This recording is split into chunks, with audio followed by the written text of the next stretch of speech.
లూకాసు సువార్త 1వ అధ్యాయము 47వ వచనంలో ఆయన తన దాసురాలి దీనస్థితిని కటాక్షించెను అని రాయబడి ఉంది.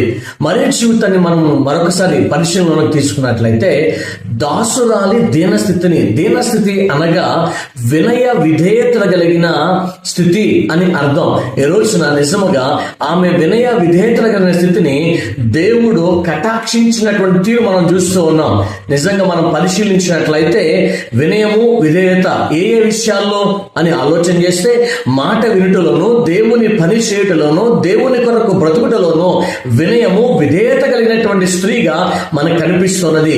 నిజంగా ఈ రోజున మనం పరిశీలిస్తే దేవుడే తన గర్భములో ఈ లోకానికి పరిచయం అవుతున్న సందర్భంలో ఏ మాత్రము కూడా మరియా గర్వాన్ని కానీ అహంకారాన్ని కానీ చూపించకుండా దేవుని పని చేయుటకు, దేవుని యొక్క మాటను నెరవేర్చుటకు తనను తాను తగ్గించుకొని వినయముతో విధేయతతో దేవుని పని చేస్తున్నది. కాబట్టి ఈ రోజున మనం పరిశీలించినట్లయితే ఆమె దీన స్థితి ఉన్నతమైనది.